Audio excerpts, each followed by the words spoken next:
राधे राधे। अगर आपको मेरा वीडियो पसंद आए तो मेरे चैनल को सब्सक्राइब कर दीजिए और कमेंट कीजिए कि वीडियो कैसा लगा और प्लीज़ लाइक एंड शेयर। एक समय भगवान श्री कृष्ण और युधिष्ठिर महाराज के बीच संवाद हो रहा था। युधिष्ठिर महाराज कहते हैं, हे भगवान, आप कहते हैं कि सहस्त्र यज्ञ करने से जो फल प्राप्त होता है उसकी तुलना मात्र एक एकादशी के व्रत से मिलने वाले फल से नहीं की जा सकती। कृपा कर मुझे मार्गशीर्ष मास के कृष्ण पक्ष में आने वाली एकादशी के महत्व को बताएं कि यह एकादशी इतनी विशेष क्यों है और किस प्रकार यह इतनी मंगलमय बनी है।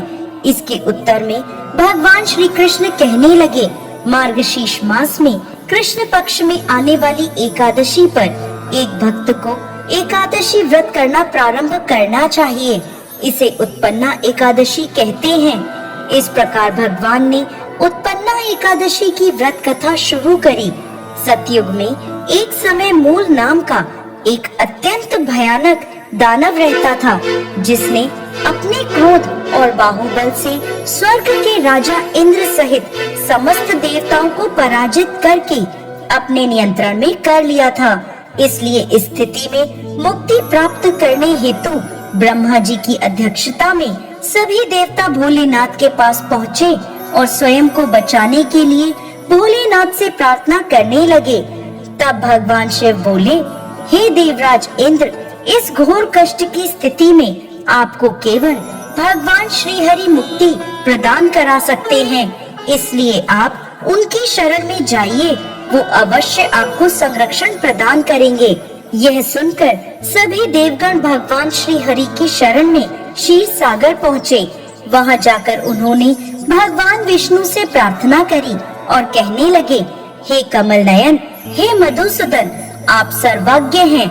आप सदैव अपनी शरण में आने वाले की रक्षा करते हैं। हे प्रभु, ब्राह्मण कुल में नाड़ी जंग नामक एक शक्तिशाली दैत्य उत्पन्न हुआ था, जिसने सभी देवताओं का संहार करने की प्रतिज्ञा ली थी, जिसका पुत्र है मूर दैत्य। इसकी नगरी का नाम है चंद्रावती और इसने त्रिलोक में हाहाकार मचाया हुआ है। सभी देवताओं को पराजित कर इसने अपने पराधीन कर लिया है। हे पृथ्वीपति, अब आप ही हमारी रक्षा करें। यह सुनकर भगवान श्री हरि क्रोधित हो गए और उन्होंने सभी देवताओं से कहा कि वो इसी क्षण चंद्रावती पर आक्रमण करें और भगवान स्वयं इस युद्ध का नेतृत्व करेंगे।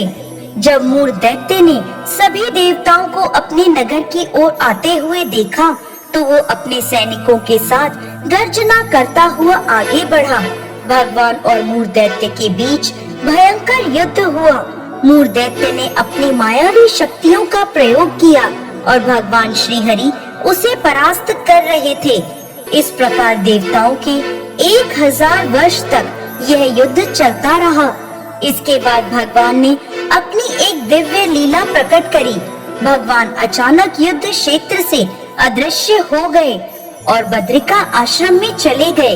वहां उन्होंने हेमवती नाम की एक अत्यंत सुंदर गुफा में विश्राम करा। जब मूर दैत्य को ये बात पता चली कि भगवान विश्राम कर रहे हैं, तो उसने निश्चय किया कि अब वो भगवान श्री हरि का वध उसी गुफा में करेगा। ऐसा निश्चय कर वो गुफा में पहुंचा। उसी समय भगवान के शरीर से एक अति तेजमय कन्या उत्पन्न हुई। यह बिजली के समान तीव्र और समस्त अस्त्र शस्त्रों से सुसज्जित थी। इस कन्या ने मूर दैत्य को युद्ध के लिए ललकारा। इसे देखकर मूर भी आश्चर्यचकित हो गया। वो युद्ध की ललकार को भी अनसुना नहीं कर पाया। उसने भगवान को छोड़कर उस कन्या से युद्ध प्रारंभ कर दिया। अचानक उस कन्या की कांति ने मूर दैत्य का नाश करते हुए उसका सिर धड़ से अलग कर दिया, जिससे उसकी मृत्यु हो गई। जैसे ही उसकी मृत्यु हुई, भगवान श्री हरि निद्रा से उठते हैं और उस तेजस्वी कन्या से पूछते हैं, देवी, आप कौन हैं और इस असुर का वध किसने किया? तब वह अपने हाथ जोड़कर विनम्रता से कहने लगी, हे पूर्ण पुरुषोत्तम भगवान श्री हरि, मैं आपके ही दिव्य शरीर से उत्पन्न हुई हूँ और यह असुर आपको क्षति पहुंचाना चाहता था, इसलिए मैंने इसका वध कर दिया। यह सुनकर भगवान अत्यंत प्रसन्न हुए और उन्होंने कहा, हे देवी, आपने सभी देवताओं को इस महान संकट से बचाया है और आपके इस पराक्रम से मैं अति प्रसन्न हूँ। आपको जो भी चाहिए मुझसे मांग लीजिए। यह सुनकर वो कन्या बोली, हे प्रभु, यदि आप मुझसे प्रसन्न हैं, तो मुझे वरदान दीजिए कि आज के दिन जब मैं उत्पन्न हुई हूँ, जो भी व्यक्ति आज का उपवास कर आपकी पूजा आराधना करे, उसके समस्त पापों का नाश मैं कर सकूं। जो भी व्यक्ति आज के दिन संध्या के समय भोजन ग्रहण करे या संपूर्ण उपवास का पालन करे, आप उस व्यक्ति को संपत्ति, सुख और मोक्ष प्रदान करें। ये मेरी इच्छा है। यह सुनकर भगवान बोले, हे देवी, आप मेरी आध्यात्मिक शक्ति के रूप में कृष्ण पक्ष के 11वें दिन उत्पन्न हुई हैं। इसलिए संसार आपको उत्पन्ना एकादशी के नाम से जानेगा।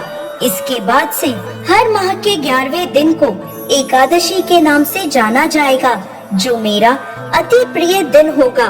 इस दिन मेरी पूजा अर्चना करने वाले को सर्व सुख और मोक्ष की प्राप्ति होगी। जय श्री हरि विष्णु।